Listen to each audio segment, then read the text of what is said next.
Chapter 7, Episode 37. Activity in the Capital. While Ryoma worked at his own pace in Gimel, Duke Reinhardt, his wife Elise, and their daughter Elia could be found in the royal palace, the core of the kingdom and symbol of the king's influence. A guide led them through ornately decorated hallways befitting the royal architecture. After passing several doors, they eventually came to a particularly large and heavy-set one, guarded by 2 knights each on either side. Their guide spoke to the knights, and several of the knights proceeded to question, then pat down the trio. Once they were permitted to enter, the door made an artificial mechanical noise as it opened by itself. "It's a magical item. Oh, don't you remember the last time you were here, Elia?" "No, mother. Has this always been in the palace? I don't recall seeing it on prior visits here. This is the royal gate. It's been here for hundreds of years, long before any of us." The door separates the most important sector of the already important palace, the private space of the royal family. Everyone needs to go through the security procedure we just did. And the door won't open until a knight uses a different magical item to signal someone else in another room who triggers the door to open. I didn't realize it was so complex. No need to explain how a piece of security works to every guest, I suppose. Besides, you were very little when you were last here, Elia. It's no wonder you don't remember. What's important, Elia, is that we are entering the private quarters of the royal family. You won't know who we'll run into. Make sure you are employing perfect etiquette. Be very careful." "Yes, father," Elia answered nervously and straightened her posture.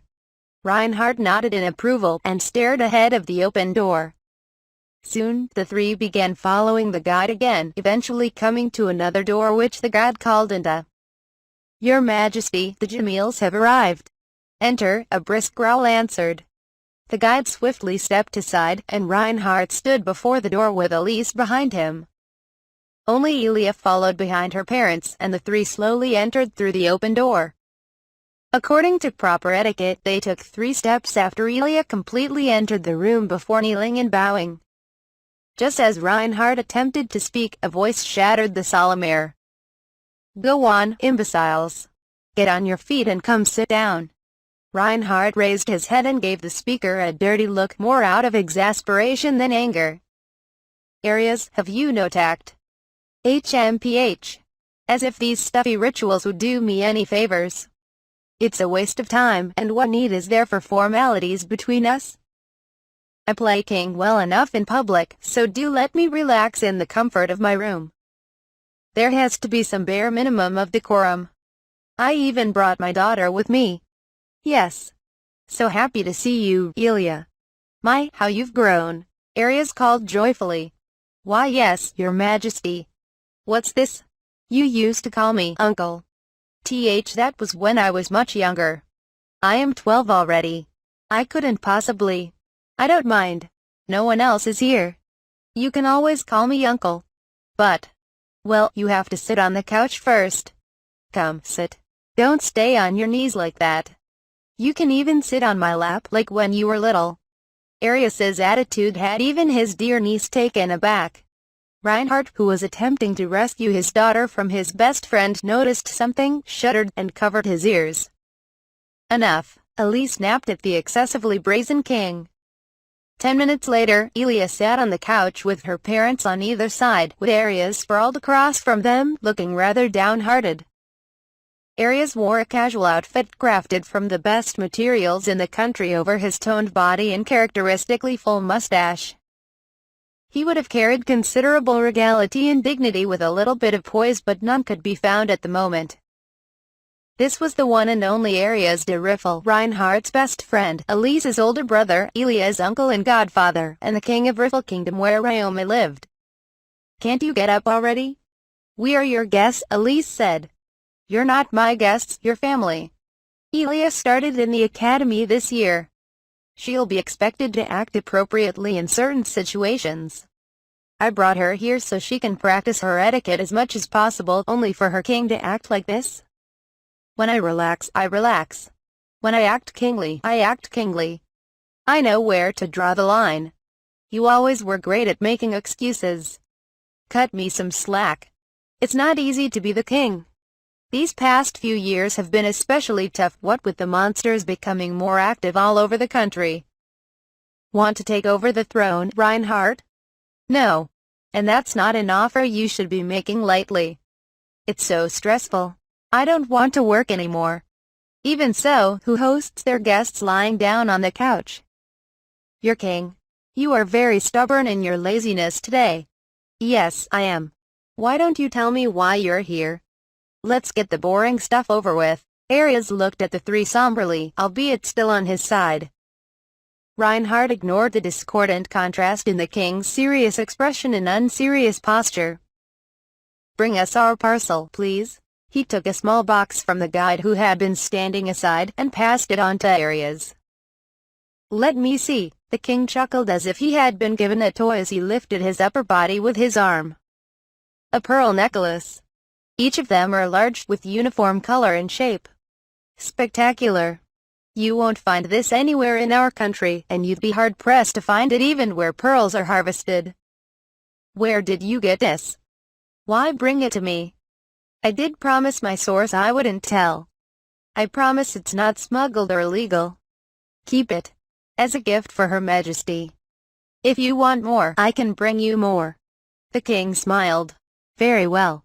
The queen's been looking for nice pieces for the upcoming balls. I'll have her wear it to them. I'll give the royal stamp of approval for all pearls handled by you. Elia looked at her uncle curiously. Uncle, you understood father's intention from that gift alone. I made an educated guess considering the current state of his territory, and we've known each other for so long. I've heard that some nobles are sabotaging things in your land and that your parents have been showing up to parties which they used to avoid at all cost. He brings the necklace to me now and tells me he can get more. I can assume your father is trying to strengthen his influence and connections in high society in exchange for these pearls. That means Reinhardt and Elise are here to ask me to make those dealings easier for them. They also understand what I can and would do very well. They wouldn't request anything I couldn't provide. Even if the request is a big one, I was sure they'd make it worth my while. He gave them a mischievous grin. Elia looked back and forth between her parents, who seemed to share an expression. She felt a swell of adoration for the strong trust they shared with the king. Anything else I can do for you? The king asked. That's plenty. There's no point if we rely too much on you, anyway. Thought so.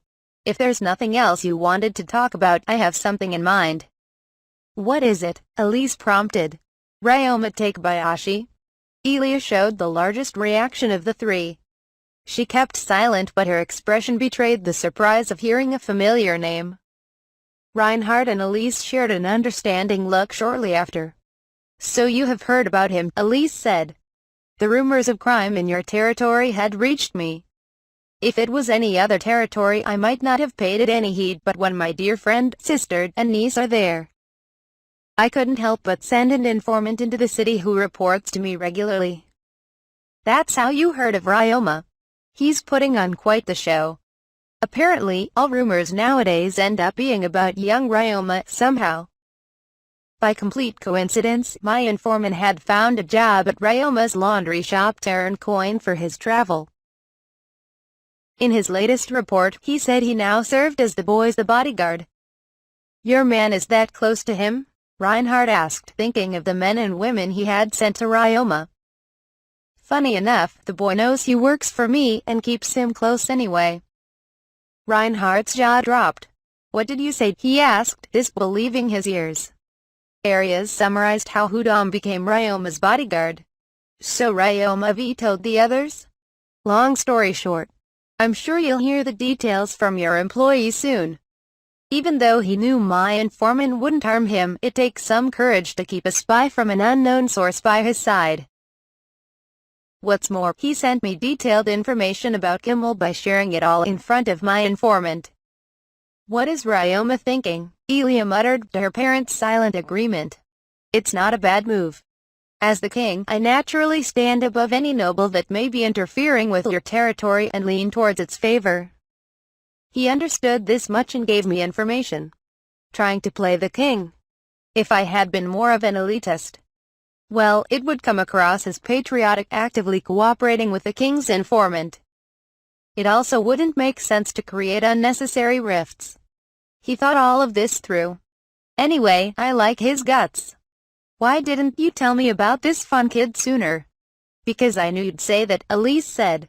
He's a good kid, but he sometimes does things out of the blue.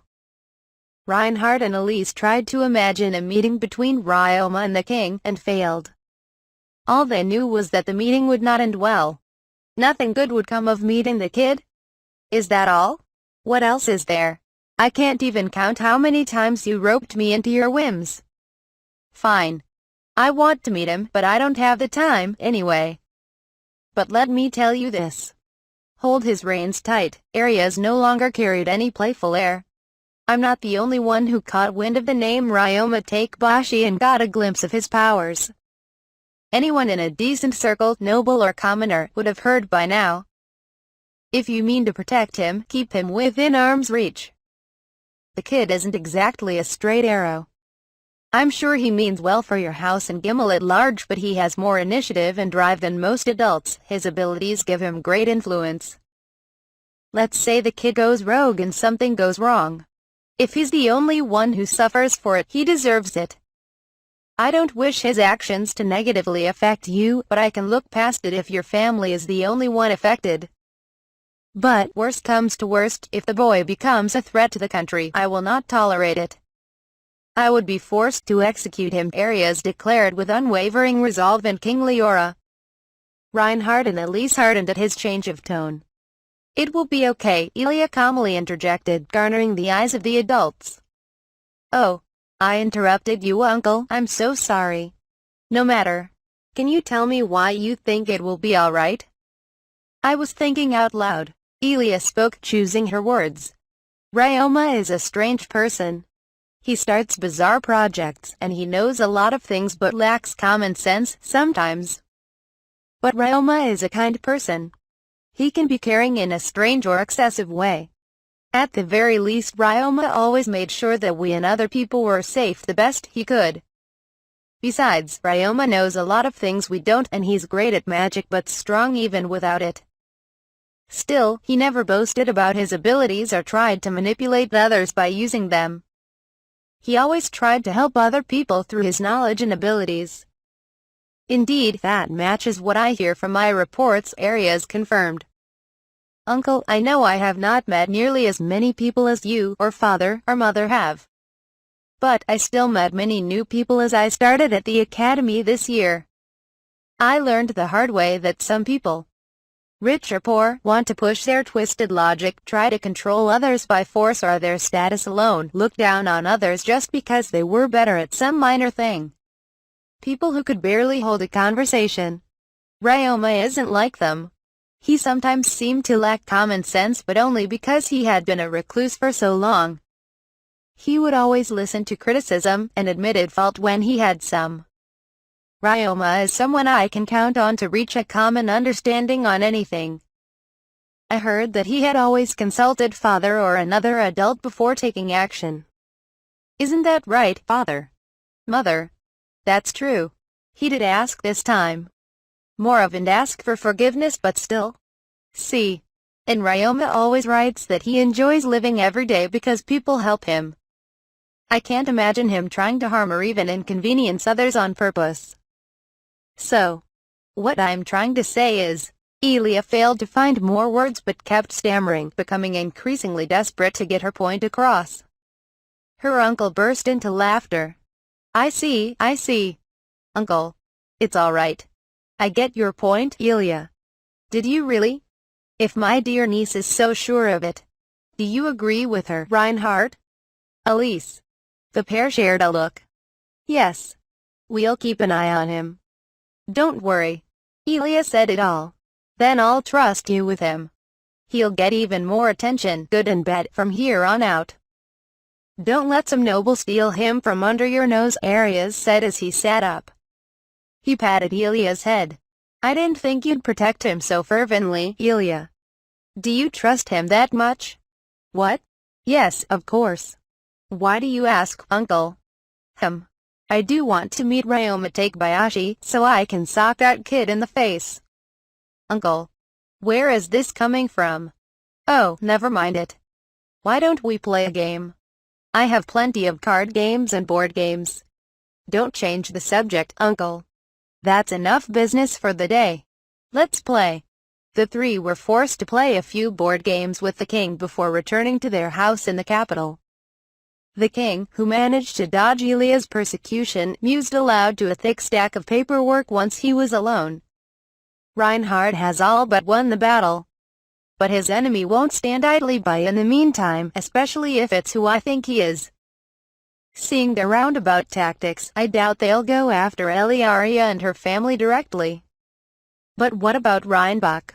That would be suicide. The most likely to suffer a direct attack are those close to Reinhardt. I would expect them to direct their attention to Ryoma making such a show. How will he overcome that?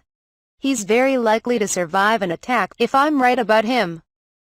If he's that good a fighter, I need to take him by surprise to get my hit in. Could I slam him with a dropkick from the throne when he first enters and kneels? Perhaps. Somehow, the king began seriously plotting how to strike Ryoma.